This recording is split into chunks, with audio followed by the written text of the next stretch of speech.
give you thanks for the truth you bring.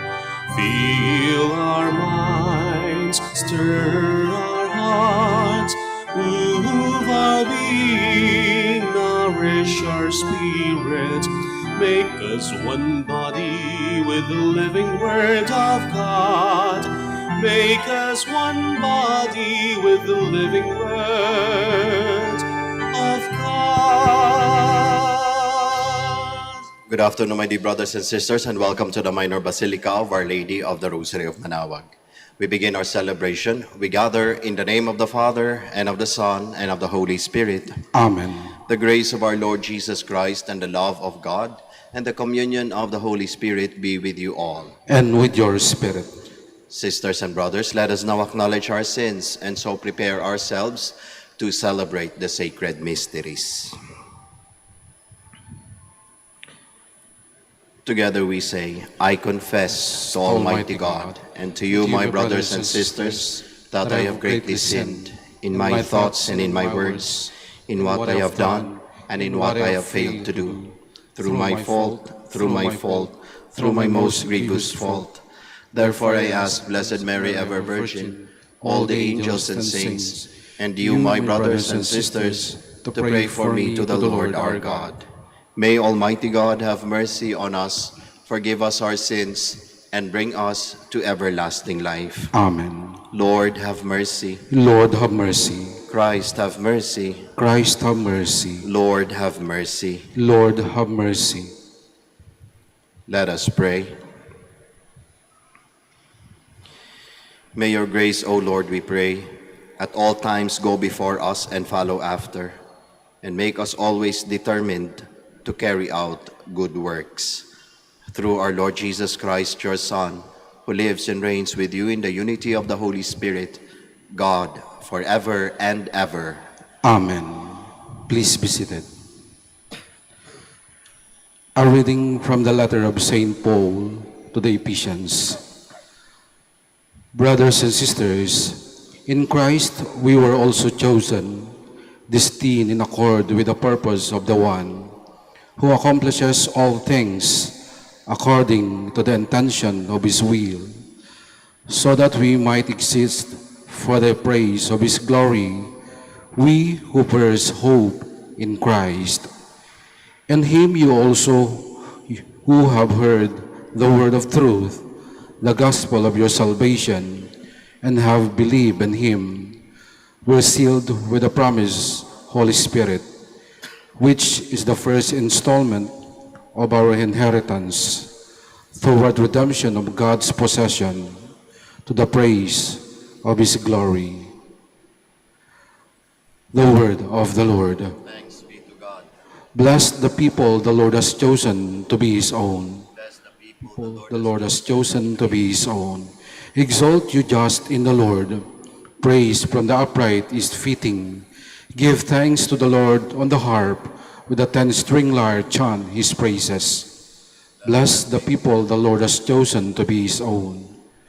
For upright is the word of the Lord, and all his works are trustworthy. He loves justice and right. Of the kindness of the Lord, the earth is full. Bless the people the Lord has chosen to be his own. Bless the nation whose God is the Lord. The people has chosen for his own inheritance.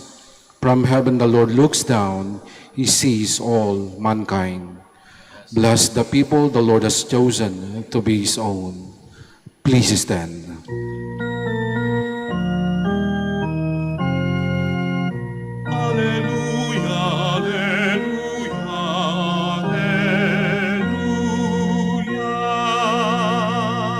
May your kindness, Lord, be upon us who have put our hope in you.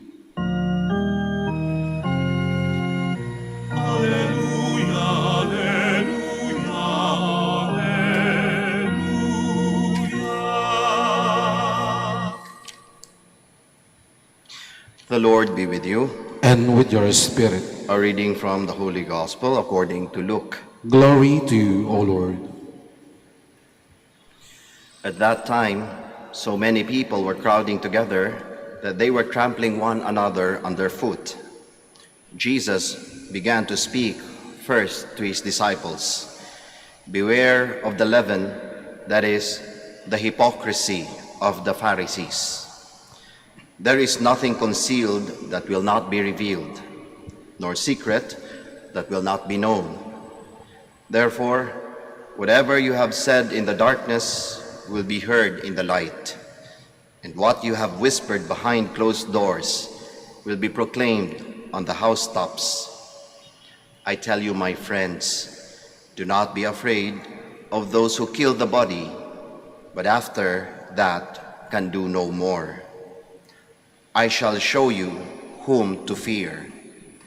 Be afraid of the one who, after killing, has the power to cast into Gehenna.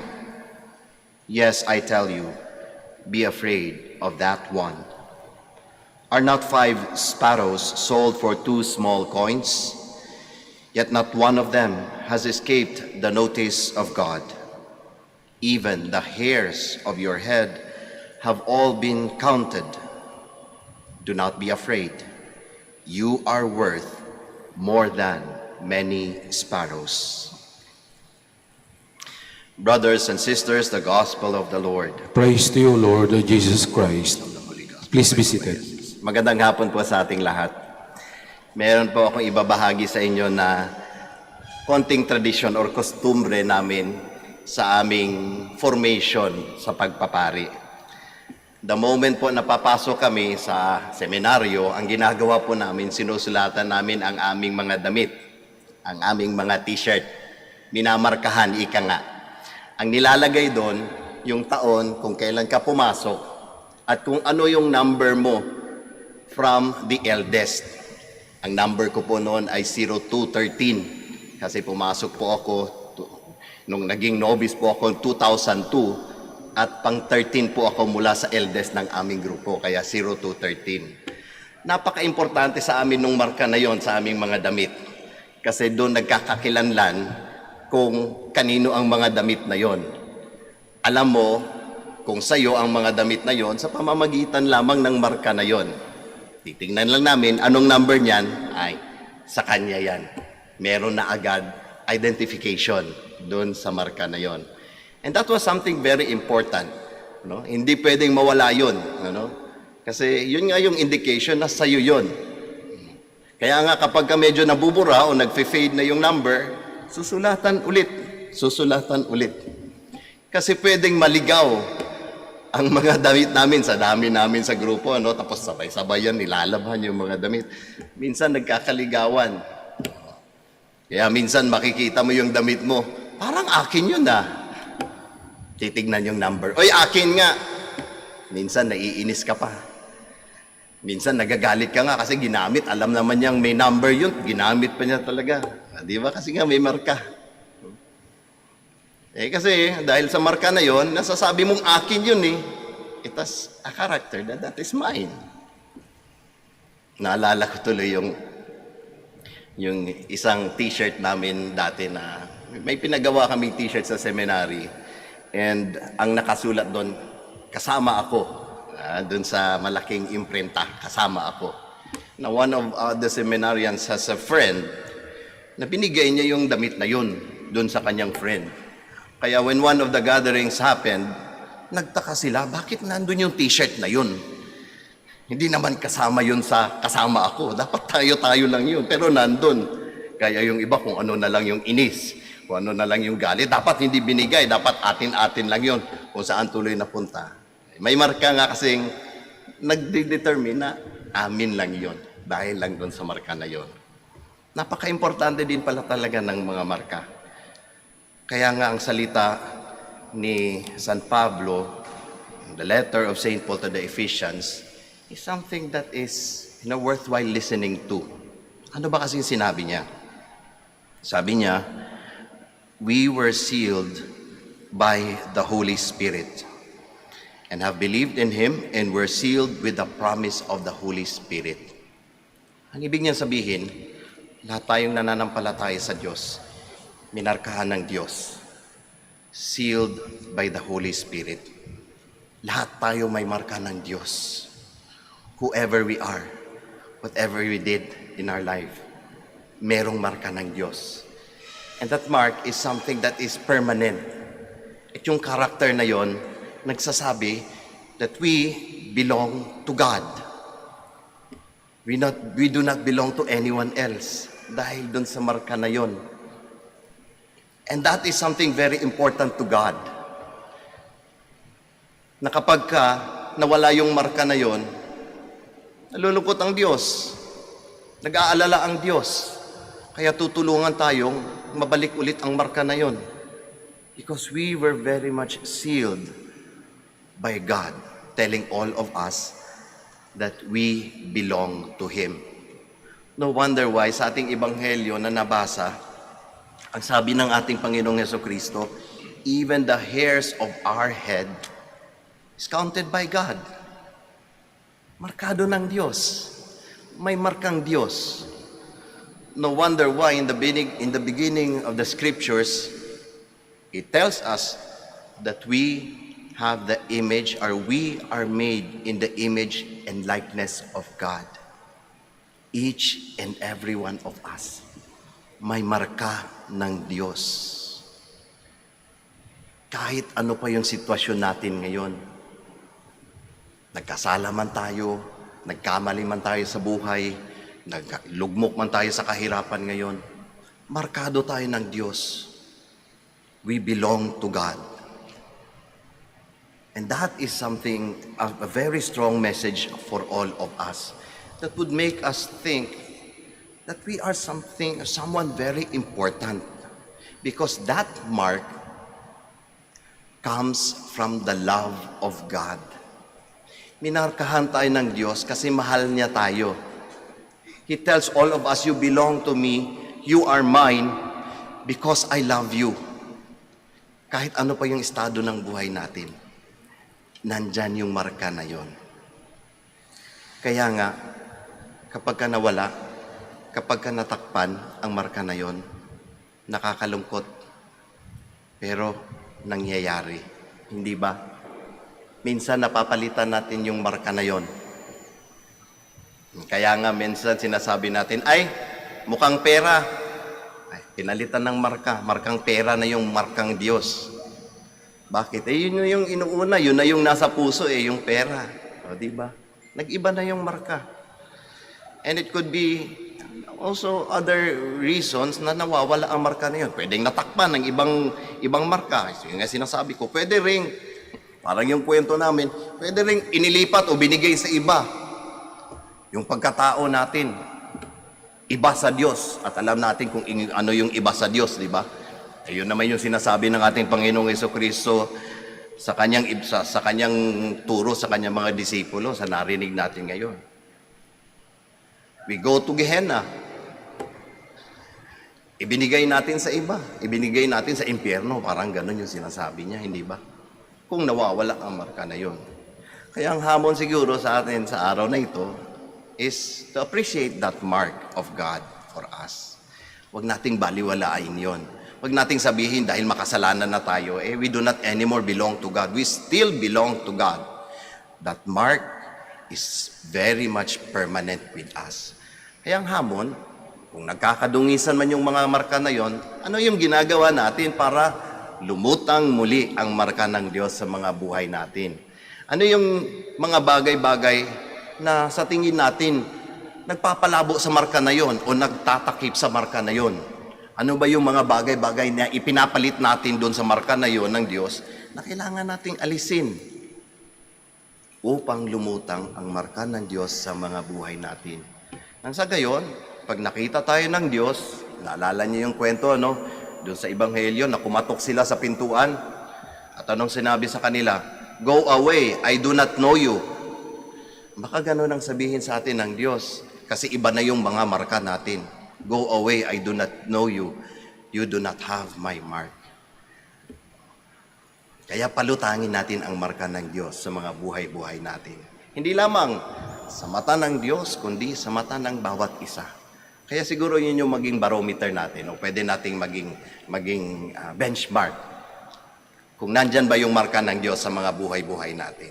Tanungin natin, kung nakikita tayo ng ibang tao, ano yung sinasabi nila sa atin? Nakikita ba nila yung marka ng Diyos sa atin? Sinasabi ba nila sa atin, ay talagang ang bait ko, yung kabaitan ng Diyos nararamdaman ko sa'yo. Ay kapag kasama kita, feeling ko gumagaan ang problema ko. Parang Diyos, tinutulungan ako. O baka naman pag nakikita tayo, ang sinasabi ng mga tao sa atin, ay naku, markang demonyo. Kawawa naman. Kasi tayo po tayong lahat. Let us pray to our Father in heaven with complete trust, so that free from all paralyzing fears, we may have the courage to build up His kingdom. In every petition, let our answer be, Lord, hear our prayer. Lord, hear our prayer, that our church leaders may not be discouraged by the trials and challenge of renewal, but be more committed and zealous in bringing about change and conversion in society. Let us pray to the Lord. Lord, hear our prayer. That those who are persecuted because of their belief in Jesus Christ may be strengthened and sustained by their faith. Let us pray to the Lord. Lord, hear our prayer. That we Christians may find joy in our faith, even when we are faced with trials and distress. Let us pray to the Lord. Lord, hear our prayer. That those who suffer in this life, especially the sick, may experience the healing comfort of Christ. Let us pray to the Lord. Lord, hear our prayer. That the faithful departed may reap the rewards of their labor. Let us pray to the Lord. Lord, hear our prayer. Now in the silence of our hearts, we offer our personal and our particular intentions, and we also pray for the intentions of this Mass.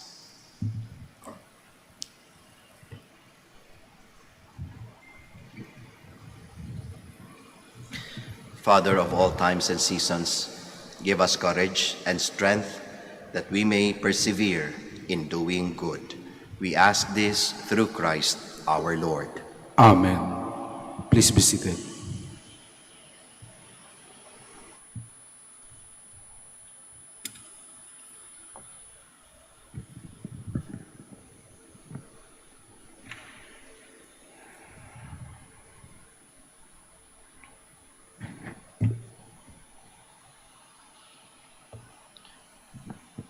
Blessed are you, Lord God of all creation, for through your goodness we have received the bread we offer you. Fruit of the earth and work of human hands, it will become for us the bread of life. Blessed be God forever.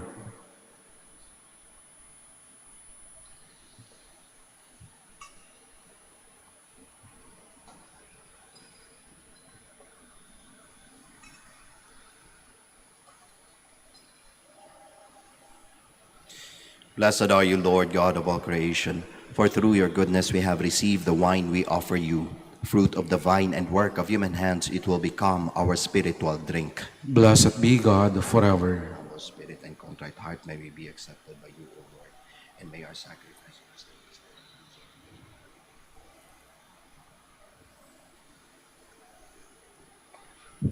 Please stand. Pray, my dear friends, that my sacrifice and yours may be acceptable to God, the Almighty Father. May the Lord accept the sacrifice at your hands for the praise and glory of His name, for our good and the good of all His holy church. Accept, O Lord, the prayers of your faithful with the sacrificial offerings, that through these acts of devotedness we may pass over to the glory of heaven. Through Christ our Lord. Amen. The Lord be with you. And with your spirit. Lift up your hearts. We lift them up to the Lord. Let us give thanks to the Lord our God. It is right and just. It is truly right and just, our duty and our salvation, always and everywhere to give you thanks, Lord, Holy Father, Almighty and eternal God. For in goodness you created man, and when he was justly condemned, in mercy you redeemed him through Christ our Lord. Through him, the angels praise your majesty, dominions adore and powers tremble before you. Heaven and the virtues of heaven and the blessed seraphim worship together with exaltation. May our voices, we pray, join with theirs in humble praise as we acclaim. Holy, holy, holy Lord God of hosts, heaven and earth are full of your glory. Hosanna in the highest. Blessed is he who comes in the name of the Lord. Hosanna in the highest.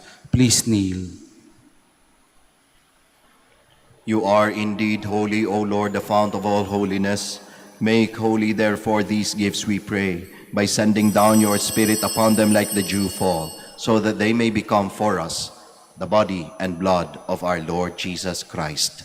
At the time he was betrayed and entered willingly into his passion, he took bread and giving thanks broke it, gave it to his disciples, saying, "Take this, all of you, and eat of it, for this is my body, which will be given up for you."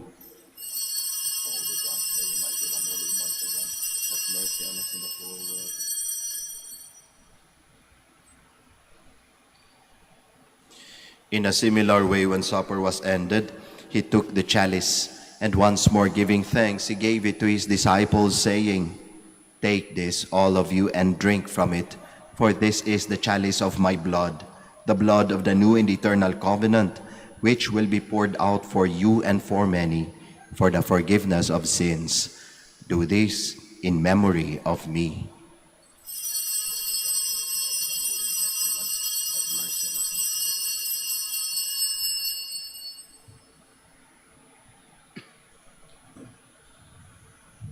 The mystery of faith. When we eat this bread and drink this cup, we proclaim your death, O Lord, until you come again. Therefore, as we celebrate the memorial of his death and resurrection, we offer you, Lord, the bread of life and the chalice of salvation, giving thanks that you have held us worthy to be in your presence and minister to you. Humbly we pray that partaking of the body and blood of Christ, we may be gathered into one by the Holy Spirit. Remember, Lord, your church spread throughout the world, and bring her to the fullness of charity, together with Francis our Pope, Socrates our Bishop, Fidelis his Assistant Bishop, and all the clergy. Remember also our brothers and sisters who have fallen asleep in the hope of the resurrection, and all who have died in your mercy. Welcome them into the light of your face. Have mercy on us all, we pray, that with the Blessed Virgin Mary, the Mother of God, with Blessed Joseph her spouse, with the blessed apostles, with Saint Dominic and all the saints who have pleased you throughout the ages, we may merit to be co-heirs to eternal life, and may praise and glorify you through your Son, Jesus Christ. Through him, and with him, and in him, O God, Almighty Father, in the unity of the Holy Spirit, all glory and honor is yours forever and ever. Amen. Please stand.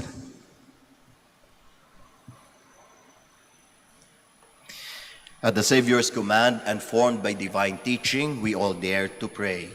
Our Father, who art in heaven, hallowed be thy name. Thy kingdom come, thy will be done on earth as it is in heaven. Give us this day our daily bread, and forgive us our trespasses, as we forgive those who trespass against us. And lead us not into temptation, but deliver us from evil.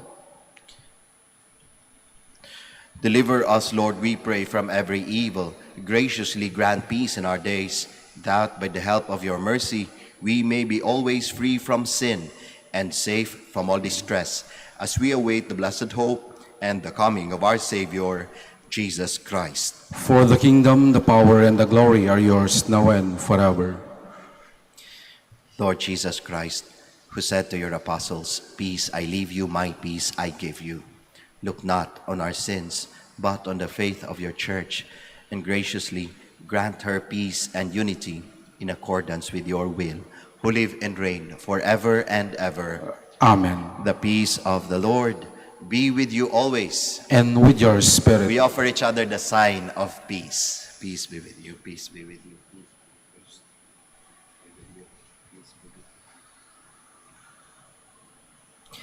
Lamb of God, You take away the sins of the world, have mercy on us. Lamb of God, you take away the sins of the world, have mercy on us.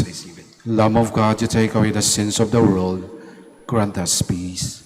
Please kneel.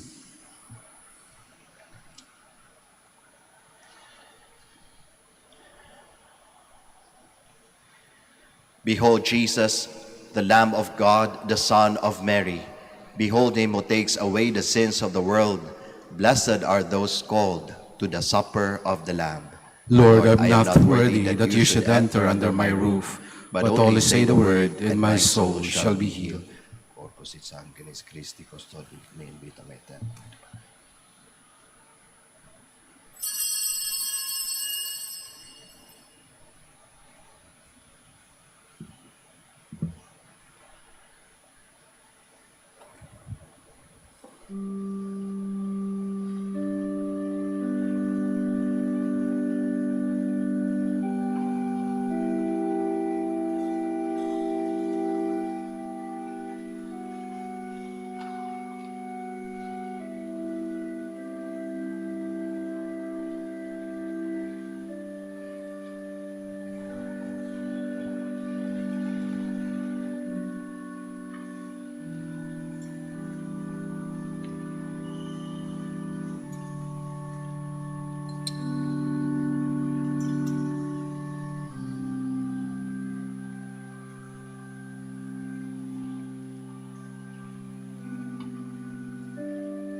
Please all stand. Let us pray. We entreat your majesty, most humbly, O Lord, that as you feed us with the nourishment which comes from the most holy body and blood of your Son, so you may make us sharers of his divine nature, who lives and reigns forever and ever. Amen. Bago po tayo magtapos ng ating misa, ko po magpapasalamat sa ating lector commentator, sa ating acolyte, sa ating Eucharistic minister, at sa inyong lahat po na nakiisa sa misang ito. Maraming salamat po. The Lord be with you. And with your spirit. And may Almighty God bless you all, the Father, the Son, and the Holy Spirit. Amen. The Mass is ended. We all go in peace. Thanks be to God. We shall now have the prayer for the blessing of the sick and the blessing of our rosaries and other religious articles. Our help is in the name of the Lord, Who made heaven and earth. Let us pray. God, our Almighty Father, by your blessing you give us strength and support in our frailty.